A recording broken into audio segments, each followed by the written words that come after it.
Hey everyone, Kyle once again, and welcome back to the next episode review of Final Frame, episode 10.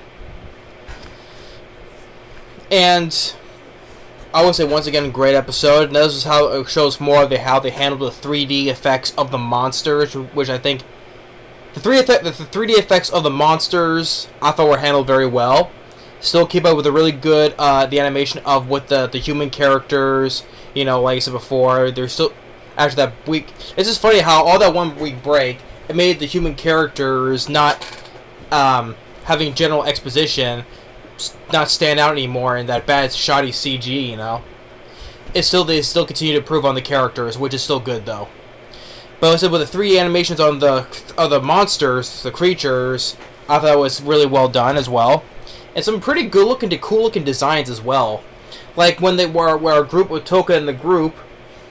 Now they enter the forest with the land of the thousand-eyed golden-eyed creatures, whatever.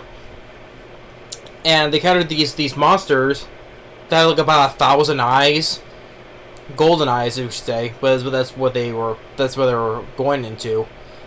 I mean, they were kind of like also like not good look, bad looking. Well, not the it's the design, like ooh, like creatures that make you go ooh. Like, well, these ones have like about 1,000 eyes, and they have their bodies are like I don't know what they could say. They resemble like huge monster-sized flies, though. But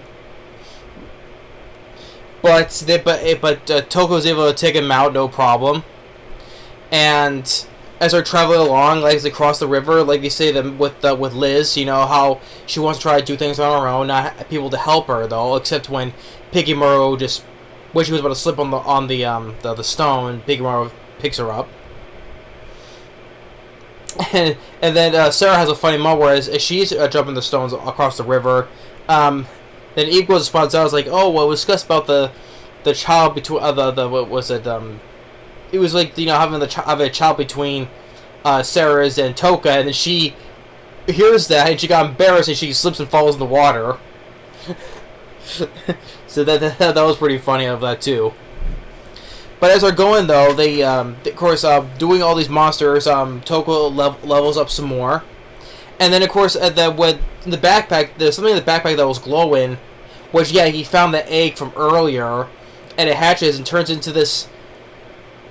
Like a pony, but there's this thing on its back neck right here where you give it magic, and it grows to more size. It becomes like this big black horse. You give it more, it becomes this big, huge like centaur with 8 legs with these giant ram horns, and just like. There's a difference between power and overpowered. I think they overpower on this pony here, when it comes to like making design, But thankfully, it can go back into its smaller form, though. It can go back into its smaller form, so it can eat right, and while that's going on, like all that stuff, we see Toka's classmates. It seems like they're not that far off in the distance, and they're pretty much in the same forest fighting all these creatures as well. And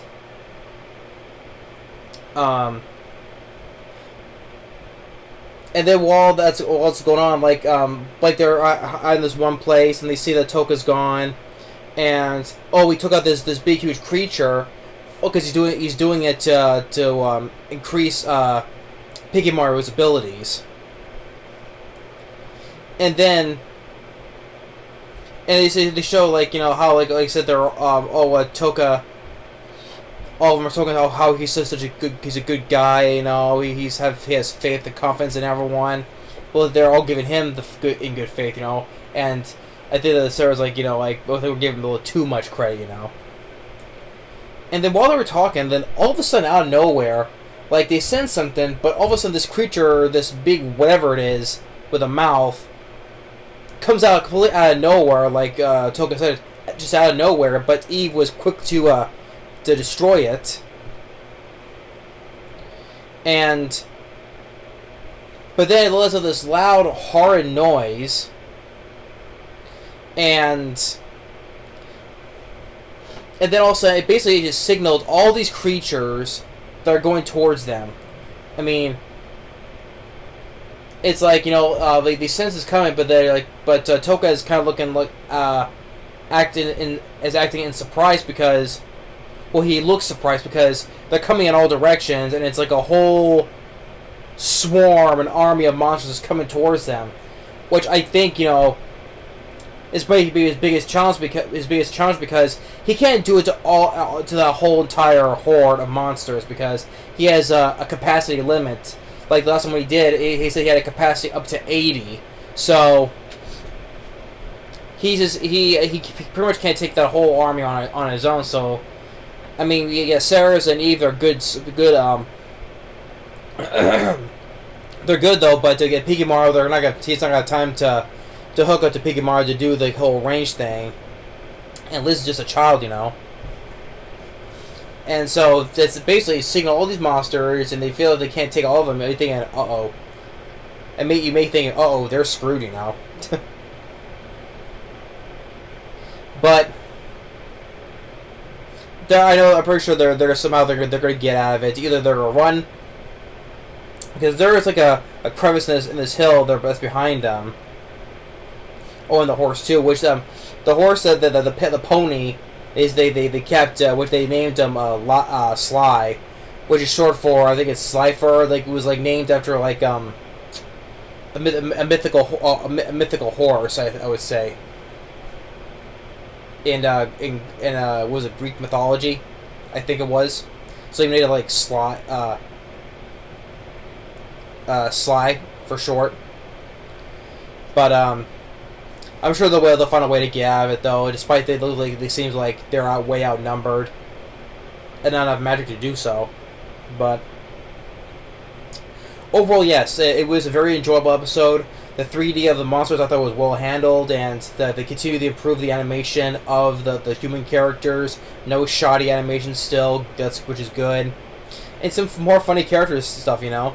Like, you know, just like with Liz, you know, like Toka said how he sees himself as her back when he was a kid, you know, when he was abused. And they're also like, oh, he's such a good guy, you know. They think they had putting a little too much faith in him. As it cuts back, you know, to Toka's classmates, like the one arrogant one's like, oh, I want them to notice me. I will take care of these monsters. Step aside. I'll take care of these monsters myself with his multiple flame head attacks, you know. So, but it seems like they said they may seem to not be far from them because they see the flame, because from a distance, Toka sees the flames that was coming from them. To see that they look like they're not too far away, but he has no idea it's them though. But he sees flames in the distance. Assume it may be the monsters. So, but overall, yeah, I really enjoyed the episode. It may seem, from looking like oh they're dead. You know, it may seem like with all that horror coming at them, oh they're dead. I would say not so.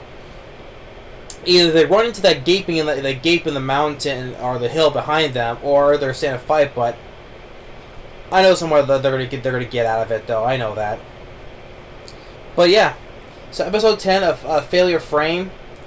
We have a new one that joins our crew with that pony Sly, SLEI Sly. I wish it was SLY short for Sly, Sylvester Stallone though, but that'd be funny though. But it's Sly spelled differently.